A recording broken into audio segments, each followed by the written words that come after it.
Morning students, that's a 9th class learning video. हम लोग chapter 4 अच्छे से कंप्लीट पढ़ चुके हैं और आपने चैप्टर 4 का टेस्ट भी दे दिया है। जिन बच्चों ने अभी चैप्टर 4 का टेस्ट नहीं दिया है वो लोग अपने सुविधानुसार थोड़ा सा देख लें कि उनके कौन से चैप्टर्स का टेस्ट हो चुका है, पेपर हो चुके हैं। आप अपना टाइम निकालकर उस चैप्टर का टेस्ट जरूर दें, उसका सॉल्यूशन भी हमने भेज रखा है, फिर उसको चेक भी करें।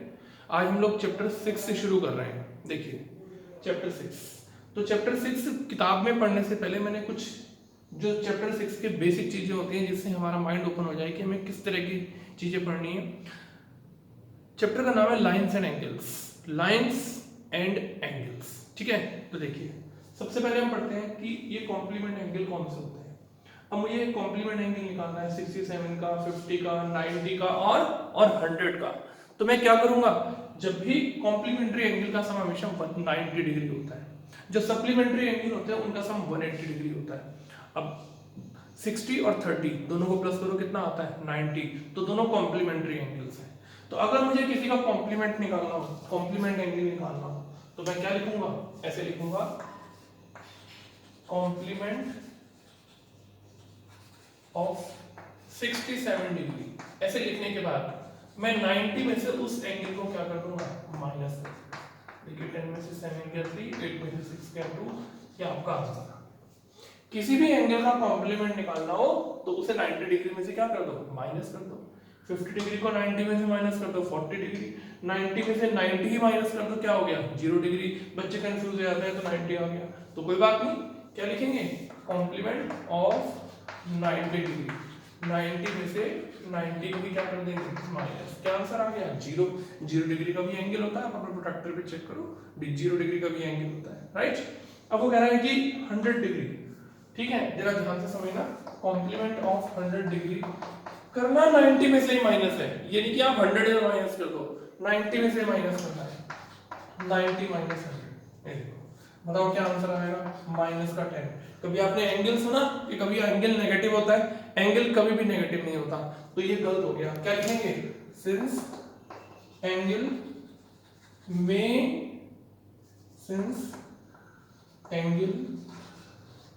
not be negative, so इस तरह से स्टेटमेंट देंगे, angle may not be negative।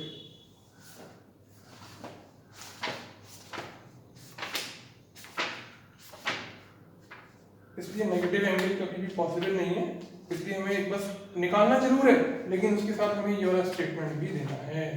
और स्टेटमेंट देने के बाद फिर हम लोग ऐसे लिखेंगे, but angle can not be negative, so in general it is not possible. Generally ये पॉसिबल नहीं है। देन तो 90 डिग्री से ऊपर अगर कोई भी एंगल आता है उसका कॉम्प्लीमेंट पॉसिबल नहीं है। क्या लिखेंगे, so we can say an angle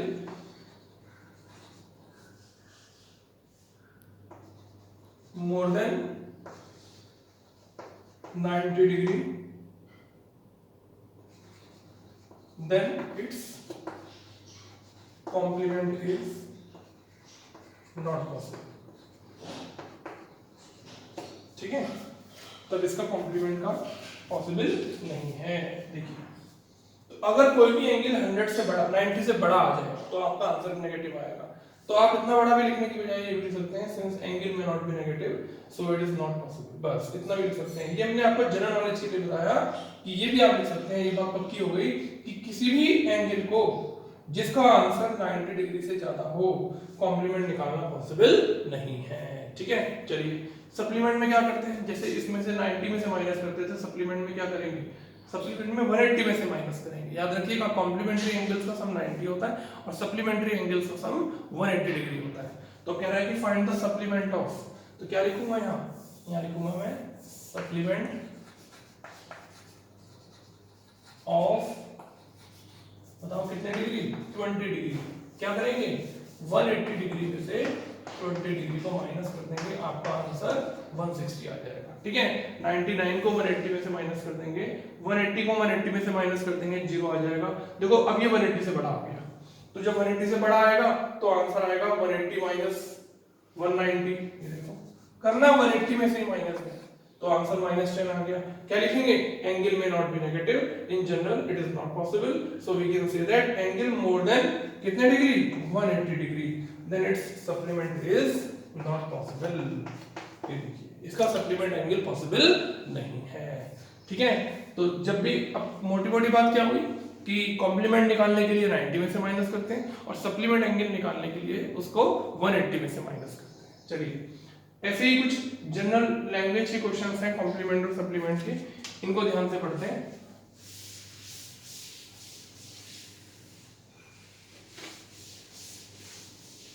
आज ये पढ़ने के बाद फिर हम कल से एनसीईआरटी के क्वेश्चन स्टार्ट कर देंगे। कह रहा है find the angle whose supplement is 3 times the complement. सबसे पहले लिखेंगे let the angle equal x। हमें एंगल ही नहीं पता, अब उसका सप्लीमेंट भी चाहिए और कॉम्प्लीमेंट भी चाहिए, तो क्या लिखेंगे? It's supplement. बताइए किसमें से माइनस करूं? 180। जब भी आपको किसी एंगल का सप्लीमेंट निकालना हो तो उसे हमेशा 180 डिग्री में से माइनस कर दीजिए, और फिर इसी का इट्स कॉम्प्लीमेंट। बताइए किसमें से माइनस कर दें? 90 में से। ये देखिए आपने एंगल निकाला x, उसका सप्लीमेंट निकाला 180 माइनस x, उसका कॉम्प्लीमेंट निकाला 90 माइनस x। अब जरा देखो लैंग्वेज में क्या कह रहा है, जो सप्लीमेंट एंगल है इज 3 टाइम्स द कॉम्प्लीमेंट। तो सप्लीमेंट एंगल कौन सा हुआ? 180 माइनस x, ऐसे। ठीक है, इज माने क्या होता है? इक्वल। इज माने इक्वल, 3 टाइम्स, 3 से मल्टीप्लाई, किसका 3 टाइम्स? कॉम्प्लीमेंट एंगल का। बताइए एंगल का कॉम्प्लीमेंट आपने क्या निकाला है? 90 माइनस x। आपने सबसे पहले एंगल निकाला, उसका सप्लीमेंट निकाला, उसका कॉम्प्लीमेंट निकाला। Supplement angle is 3 times the complement. अब आप इसके अंदर 3 टाइम्स इसके बाद लिखा हुआ है, और is are am was were will would shall should सबकी जगह इक्वल का साइन आता है, और 3 टाइम्स इसके बाद है तो इसकी 3 से मल्टीप्लाई करेंगे। अब आप इसे सॉल्व कर लेंगे तो x का आंसर आ जाएगा। लीजिए 3 9 या 27, तो 270 माइनस 3x। ठीक है, ये माइनस का x, ये 3x इधर आकर प्लस का हो गया, 270, ये 180 उधर जाकर माइनस का हो गया, तो ये बच गया प्लस का 2x, और ये बच गया 90। ठीक है, 2 से डिवाइड कर दो, x की वैल्यू कितनी हो गई? 45। ये आपका आंसर। ठीक है, सप्लीमेंट एंगल का सप्लीमेंट उसी के एंगल के कॉम्प्लीमेंट का 3 टाइम्स है। एक और क्वेश्चन पढ़ते हैं। An angle which is equal to half of its complement।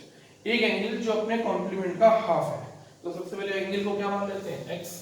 ये देखो, तो उसका कॉम्प्लीमेंट क्या हो गया? जो भी नाम क्वेश्चन में आया उसका एंगल जरूर निकालो। तो एंगल आपने x ले लिया, equal to half of its complement, तो कॉम्प्लीमेंट अब अकॉर्डिंग टू क्वेश्चन एंगल, देखो angle which is equal to half। ये देखो हाफ, किसका हाफ? अपने कॉम्प्लीमेंट का हाफ, और कॉम्प्लीमेंट है 90 माइनस x। देखा आपने, is half the complement। तो 2 से क्रॉस मल्टीप्लाई करो, 90 माइनस x, इस x को इधर ले आओ, इधर आकर x प्लस का हो गया। ठीक है, ये कितना हो गया? 3x हो गया, और डिवाइड कर दो, x की वैल्यू कितनी हो गई? 30 डिग्री हो गई। सो रिक्वायर्ड एंगल इज कितने डिग्री? 30 डिग्री। ठीक है, समझ में आ गया। Next question. अब देखो इन दोनों के लिए यही स्टेटमेंट है, AB और AC दो अपोजिट रेज हैं। जब कोई रेज अपोजिट होती हैं और एक पॉइंट में मिलती हैं तो ये जो एंगल इसे स्ट्रेट लाइन बोलते हैं, और स्ट्रेट लाइन के ऊपर जब भी किसी पॉइंट पर एंगल होते हैं तो उनको बोलते हैं लीनियर पेयर एंगल्स। क्या बोलते हैं? Linear pair angles. और इनका सम हमेशा कितने डिग्री होता है 180 डिग्री। यहाँ दो एंगल है तो लीनियर पेयर्स बोल दिया, यहाँ एक ही पॉइंट पर तीन एंगल है तो इन्हें बोल दिया sum of angles at a point on straight line. ठीक है, आइए पहले इस क्वेश्चन को करते हैं। ये देखिए,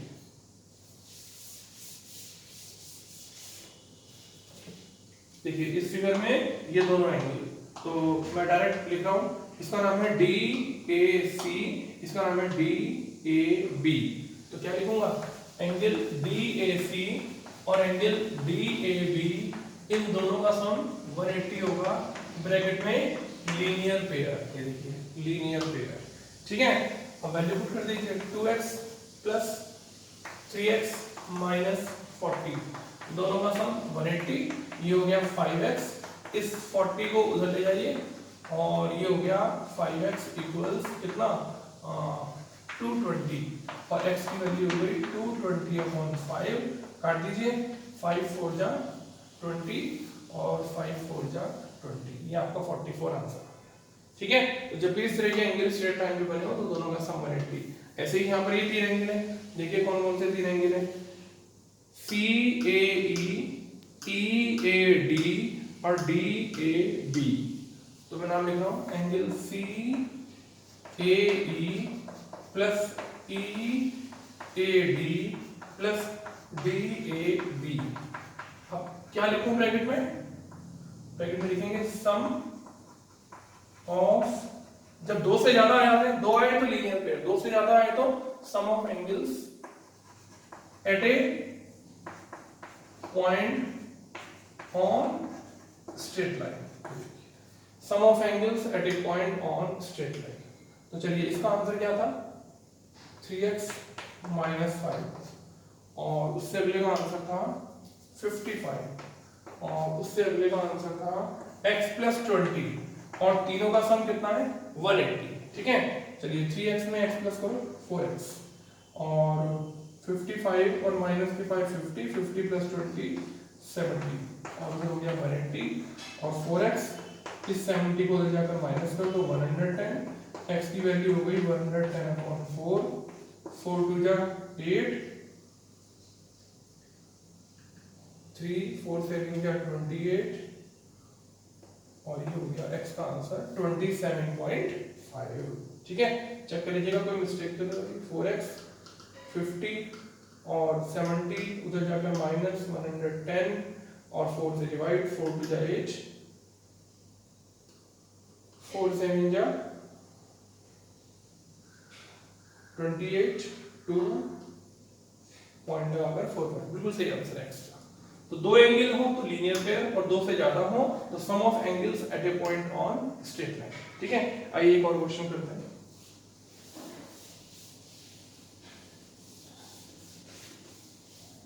चलिए देखिए, AB और AC दो अपोजिट रेज है, और फिगर में दिखाई दे रहा है, ये देखो AB और AC दो अपोजिट रेज है। ठीक है, अब बताइए फिगर में A और B कैसे एंगल नजर आ रहे हैं आपको, linear pair, A plus B का सम 180 होगा, ब्रैकेट में क्या लिखेंगे लीनियर पेयर। बताइए A का आंसर क्या हो गया 180 माइनस B, ये आपकी फर्स्ट इक्वेशन होगी। ठीक है, हम नीचे लिखेंगे आल्सो गिवन, आपको भी क्वेश्चन में कुछ दिया हुआ है, जरा देखिए बताइए क्या दिया हुआ है, a माइनस 3b इक्वल 20, जरा यहाँ से भी a का आंसर निकालिए, 20 प्लस 3b, कौन सी इक्वेशन हो गई सेकंड। एक इक्वेशन उसने आपको दे रखी है, एक आपने फिगर देखकर बताइए। फिगर कैसे देख के बताई, देखिए स्ट्रेट लाइन पर दो एंगल बने हुए हैं और एक ही पॉइंट पर बने हुए हैं, और दोनों लीनियर पेयर है, और लीनियर पेयर का सम क्या होता है 180। ये बात क्वेश्चन में दी नहीं हुई है, दिखाई दे रही है। उस दिखाई दी हुई इक्वेशन को हमने ऐसे लिखा, a plus b equals 180 degree. ठीक है, अब इस इक्वेशन में भी हमने a का आंसर निकाल लिया, इसमें भी a का, a की क्वेश्चन में a की दो वैल्यू हो गई, तो क्या करेंगे फ्रॉम इक्वेशन 1 एंड 2 इन दोनों वैल्यूज को आपस में इक्वल रखेंगे, 20 प्लस 3b। जैसे मैंने a निकाला ना, b भी निकाल सकते थे दोनों में से, मुझे a इजी लगा तो मैंने a निकाल दिया। तो क्या करूं 120, इस 20 को इधर ले आते हैं और इस b को उधर ले जाते हैं, साइन भी चेंज करने हैं, 4b और ये 160, 4 से डिवाइड कर दो, b का आंसर 40 आ गया। ठीक है, मैं लिख रहा हूं पुट इन इक्वेशन नंबर 1, इसे फर्स्ट इक्वेशन में पुट करते हैं। तो देखो a इक्वल्स 180 माइनस 40, बताओ भाई क्या आंसर आ गया, 180 में से 40 गया, आंसर आ गया 140। तो ए का आंसर 140 और बी का आंसर, ये ए और बी के आंसर। ठीक है, ऐसे खूब सारे क्वेश्चंस हैं आपकी सब किताबों में। मैं आपको थोड़ा सा आइडिया देकर चैप्टर स्टार्ट कर रहा हूँ कि आपको इस चैप्टर के अंदर पढ़ना क्या है। आइए एक बड़ा इंपॉर्टेंट क्वेश्चन करने जा रहे हैं। It's a very good question, खूब एग्जाम में आता है। आपके एनसीईआरटी में भी इस तरह का एक क्वेश्चन है एग्जांपल्स में, हम लोग उसको भी करेंगे, लेकिन पहले इसको अच्छे से पढ़ते हैं। ये देखिए कुछ क्वेश्चन ऐसे होते हैं जिनका ध्यान रखना पड़ता है। ये जो आपको एरो दिखाई दे रहे हैं, इसका मतलब ये हुआ कि ये लाइनें आपस में पैरेलल हैं। इसका कोई नाम लिख देते हैं, पी लिख देते हैं, ये देखिए, और ये x का आंसर आपको निकालना है। ठीक है, ये दोनों लाइनें पैरेलल हैं। अब क्या करते हैं, यहां से एक लाइन ड्रॉ करते हैं, ये कोई भी लाइन लिखते हैं और वो भी इन दोनों के पैरेलल है। तो क्या लिखेंगे, through P draw a line PQ parallel to AB and CD। ये देखिए P से एक लाइन बनाई PQ जो AB के भी पैरेलल है और किसके पैरेलल है, CD के भी पैरेलल है। इस ऊपर वाले एंगल का नाम डाल दिया 1 और नीचे वाले का नाम डाल दिया 2 और इसका नाम 140 और इसका नाम 150। ठीक है, अब इस 1 और 2 को लीनियर पेयर में समझ लेना। लीनियर पेयर के लिए क्या होना चाहिए, बिल्कुल स्ट्रेट लाइन होनी चाहिए, यहाँ ऐसे स्ट्रेट लाइन होनी चाहिए। तो ये दोनों एंगल लीनियर पेयर नहीं है, ये बात ध्यान रखना। चलिए अब जरा इन दोनों लाइनों को देखिए, AB पैरेलल PQ। पहले PQ को AB के साथ लेंगे, फिर PQ को CD के साथ लेंगे। अब ये देखिए, एक मैं आपके सामने यह छोटा सा डायग्राम बना रहा हूँ, ये देखिए। जब दोनों एंगल ऐसे एक साइड में बनते हैं, पैरेलल लाइनों के बीच में, पैरेलल लाइनों के बीच में जब दो एंगल सेम साइड में बनते हैं, ऐसे एंगल्स को बोलते हैं कोइंटीरियर एंगल्स। क्या बोलते हैं, कोइंटीरियर एंगल्स। और क्या बोलते हैं, कॉन्जिक्यूटिव एंगल्स। और क्या बोलते हैं, सेम साइड ऑफ ट्रांसवर्सल। ये देखो ये लाइन ट्रांसवर्सल है, जो लाइन दो पैरेलल लाइन को काट के जाए फिर ट्रांसवर्सल बोलते हैं। सेम साइड में, क्रॉस में नहीं, क्रॉस में बनते तो जानते हो क्या होता, ऑल्टरनेट। जैसे ये देखो एंगल बने हुए हैं क्रॉस में, पैरेलल लाइनों के बीच में जब क्रॉस में एंगल बनते हैं तो उनको ऑल्टरनेट बोलते हैं। लेकिन जब सेम साइड में एंगल बनते हैं, सेम साइड में, उन्हें बोलते हैं कोइंटीरियर। और कोइंटीरियर का सम हमेशा 180 डिग्री होता है। तो बताइए कौन कौन से एंगल सेम साइड में बन रहे हैं, देखो तो क्या लिखूंगा, एंगल A प्लस एंगल 1 और दोनों का सम क्या होगा 180। एंगल A की वैल्यू कितनी है 140 प्लस एंगल 1 180। इस 140 को उधर ले जाओ, एंगल 1 का आंसर बताओ कितने डिग्री आ गया 40। ठीक, अब क्या करेंगे, पहले AB के पैरेलल PQ लिया, अब क्या लिखेंगे, अब CD के पैरेलल PQ लिखेंगे। अब बताइए, ये देखो दो पैरेलल लाइनों के बीच में, ये देखो आपको मैं डायग्राम बना के दिखाता हूँ, ये देखो ये देखो सेम साइड में बन रहे हैं कि नहीं बन रहे हैं, वो सेम साइड में। कौन कौन सा एंगल, एक तो एंगल 2 और एक एंगल C। इन दोनों का सम भी क्या होगा 180। और ब्रैकेट में मैं लिखना भूल गया, क्या आएगा यहाँ ब्रैकेट में, को इंटीरियर एंगल्स। यहाँ पर भी क्या आएगा, को इंटीरियर एंगल्स।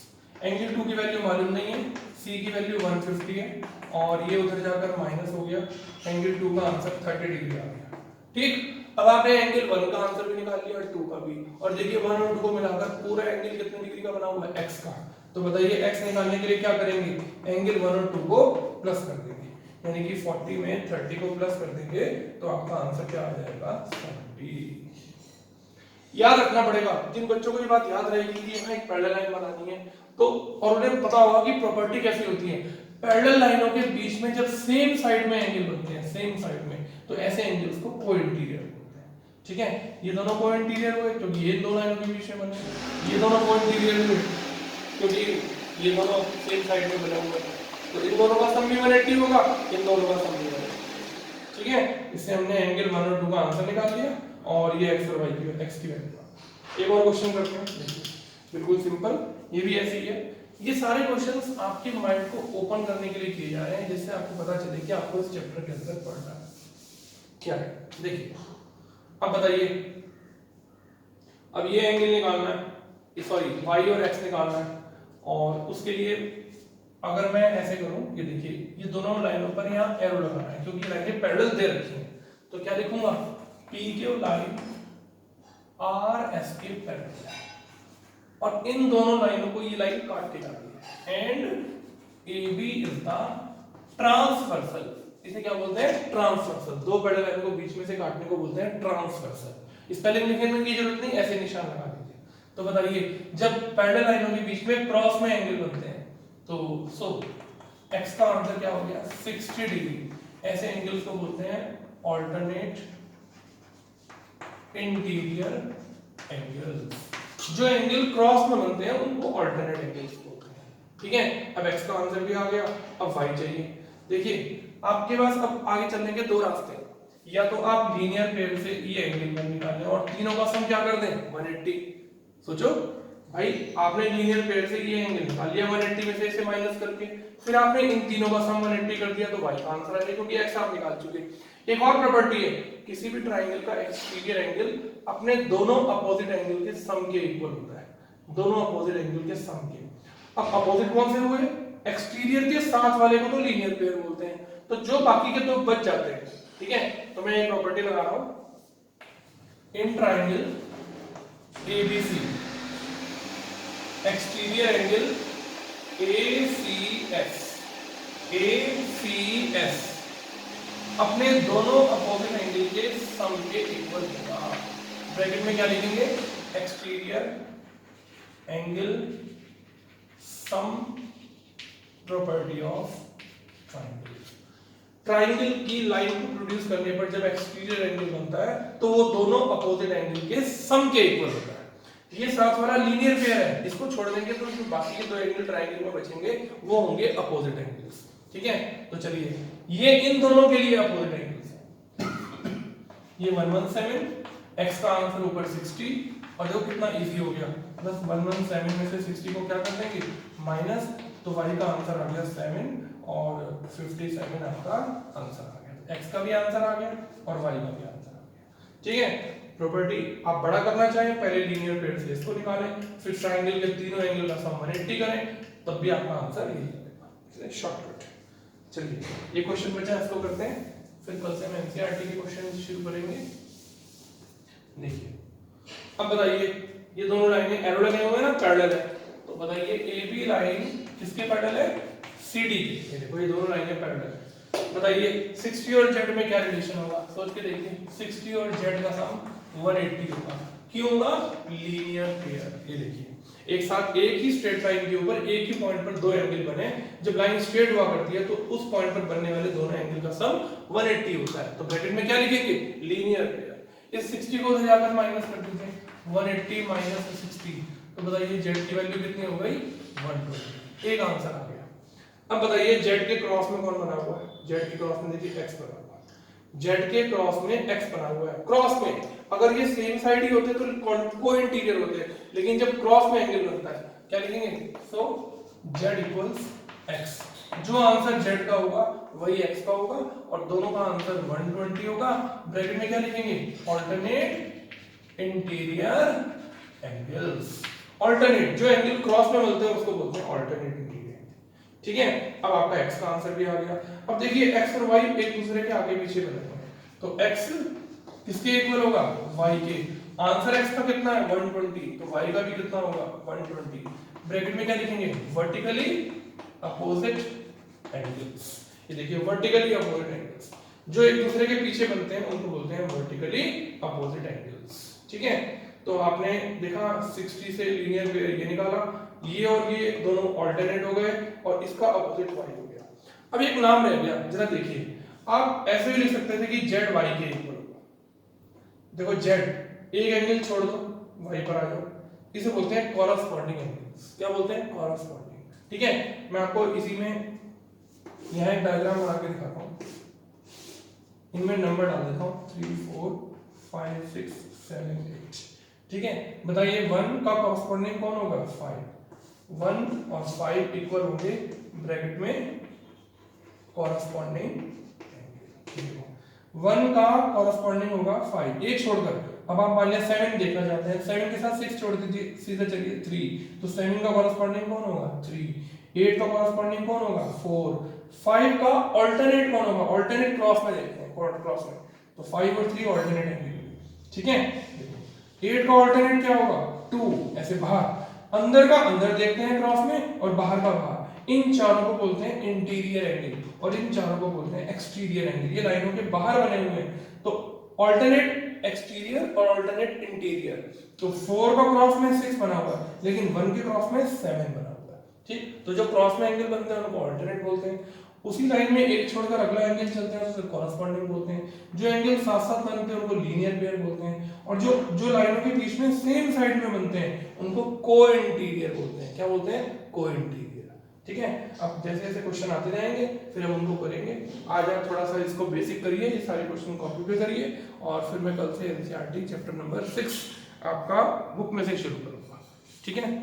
जिन बच्चों ने टेस्ट नहीं दिया है चैप्टर 4 का, वो जल्दी से जल्दी टेस्ट अटेंड करें, क्योंकि नया चैप्टर नया काम शुरू हो गया, तो फिर आपको आगे जब काम इकट्ठा हो जाएगा तो प्रॉब्लम होगी। Thank you very much, have a good day.